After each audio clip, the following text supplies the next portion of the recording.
Hey y'all, this is David, the Georgia photographer, and I want to talk about the new Nikon Z camera.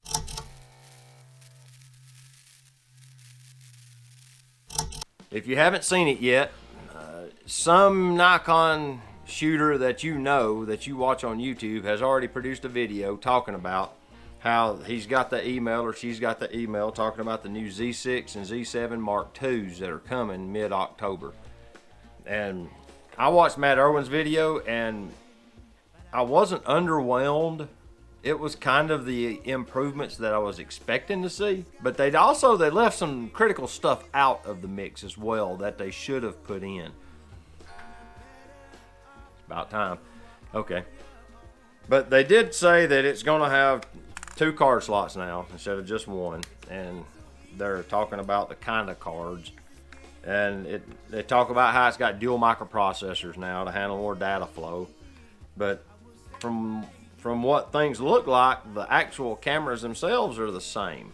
Physically, they look the same. So, you know, you're getting more on the inside. But now, is it enough of an improvement to actually drive someone to go out and sell their Gen 1 to get the Gen 2? Now, it is going to have a legit battery grip with functional controls on it instead of just a battery pack like the Gen 1s use. You know, there's no contacts to couple up a battery grip with controls on the Gen 1. And I think that was partly because they were in a hurry to get these to market.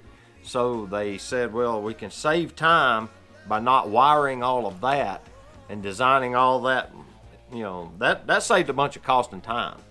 It got them way ahead of the curve. You know, and for a battery pack, you literally just, you open this door, and then you pop this door out. I ain't gonna try and take it out right now with one hand, but the door snaps off.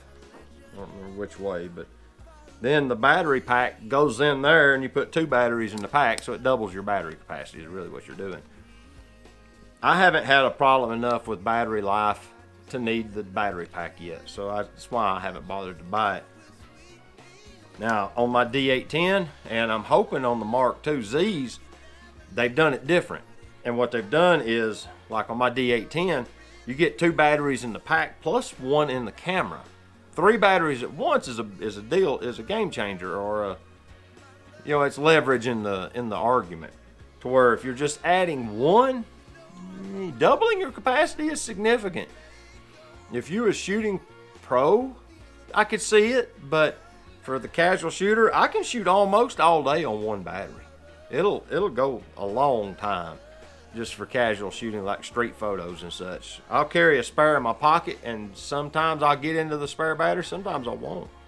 But, you know, if I was shooting seriously, you know, and getting paid for it, yeah, I'd want the battery pack, and that way I could have a second tray of batteries. You know, you could quick change the tray.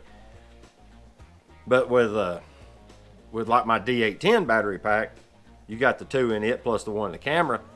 I never changed batteries when I was using it. But yeah, they've announced it. They're coming out in October. So if you've been waiting on the Gen 2, they're on their way. They're going to have them out in time for the holiday purchasing season is what they're doing. If I had to guess, they'll definitely have them on the shelf before Thanksgiving weekend.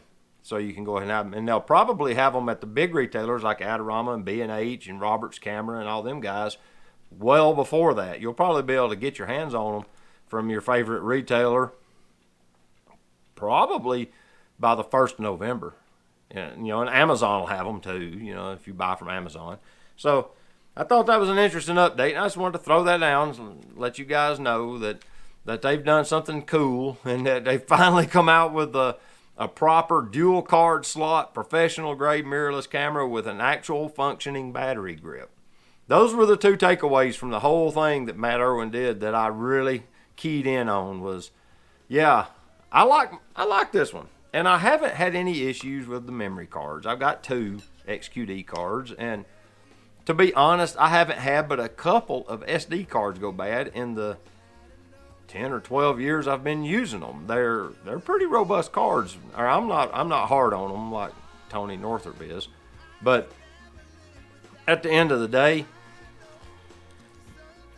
if you're a pro, you want redundancy in your memory. So that was I think that's why they went ahead and brought that up, was that the pros kept complaining how they want the second card for backup, so they could write to both cards at once, and that's why they've got dual processors, if I had to guess. Plus, it'll allow them a little bit stronger video codec too, to be able to record internally.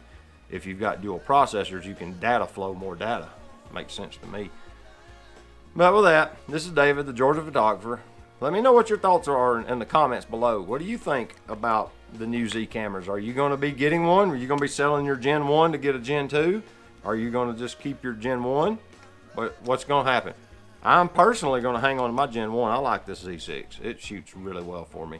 I don't have any problems with this camera, so I'm just going to continue to shoot with this one. But some people need the newest one. So,